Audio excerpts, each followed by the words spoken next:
রান্না করতে যে আনন্দটা পাই তার কোনো তুলনাই হয় না। তবে কোনোদিন ভাবতেই পারিনি তোমাদের সবার সাথে খাবারের প্রতি ভালোবাসাটা এইভাবে শেয়ার করব। কিছু সিদ্ধান্ত সত্যিই মানুষের জীবনকে বদলে দেয়। বাড়িতে আমি বিভিন্ন ধরনের রান্না ট্রাই করি। বাঙালি খাবার তো আছেই, তার সাথে সাথে ভিন্ন দেশের খাবারও। তেমনই আজ একটা রান্না করেছি, ইটালির একটা চিকেন রেসিপি। নামটা হলো চিকেন মার্শালা। চলো তাহলে শেয়ার করি কিভাবে করেছি। এই রান্নাটা করতে চিকেনের ব্রেস্ট পিসগুলো লাগবে।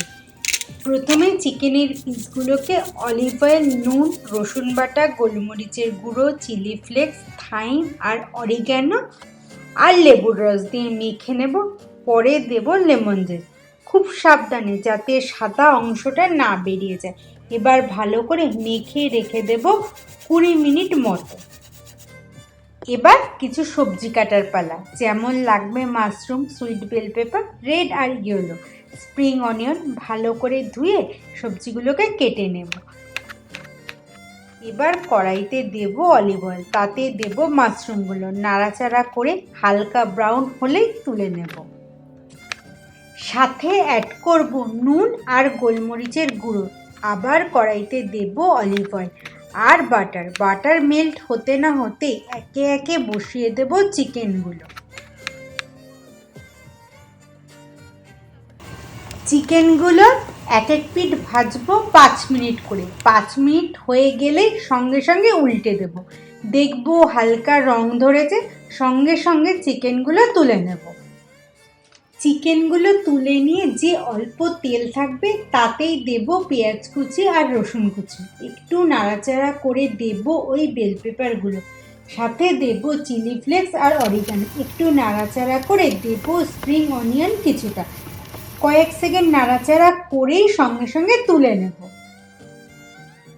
আমি চিলি ফ্লেক্স ব্যবহার করছি ঠিকই, কিন্তু অথেন্টিকে চিলি ফ্লেক্স ইউজ করে না, কারণ তারা ঝালটা একটুও ব্যবহার করে না। তাই আমাদের স্বাদ অনুযায়ী আমি একটু ঝালের জন্য চিলি ফ্লেক্স ইউজ করছি।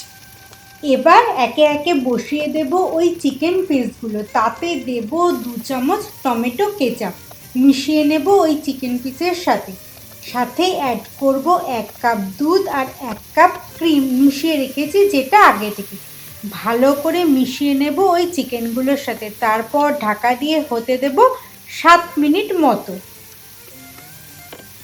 ঢাকা খুলে দেখে নেব একটু ছুরি দিয়ে চিকেনগুলো সেদ্ধ হয়েছে কিনা।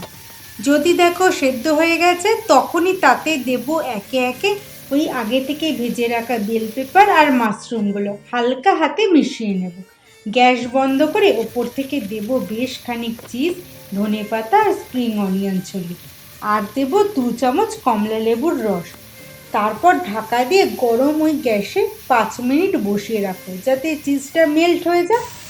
তারপর রেজাল্ট যা আসবে তা তোমাদের একদম সামনে। হ্যাঁ, মানছি রান্নাটা করতে একটু সময় সাপেক্ষ, কিন্তু একবার করে দেখো, এটা স্প্যাগেটি দিয়ে খেতে বেশ লাগে।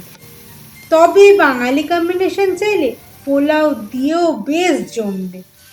যদি মনে করো অন্যরকম ট্রাই করবে, বা তোমরাও আমার মতো ভিন্ন ধরনের খাবার খেতে ভালোবাসো, তাহলে মাংসের ঝোল, কষা, কোরমা থেকে বেরিয়ে নতুনত্ব ট্রাই করে দেখতে পারো। জাস্ট টেস্ট অসাধারণ, সব কিছুর ব্যালেন্স।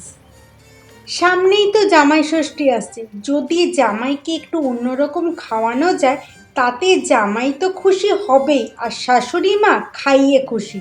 তোমরা কেউ যদি এটা ট্রাই করো, অবশ্যই আমাকে একটা ছবি পাঠিও, আমি তাতে খুব খুশি হব। এটা খেলে পেট আর মন যে বাড়ি খুশি হবে, এটা গ্যারান্টি আমার।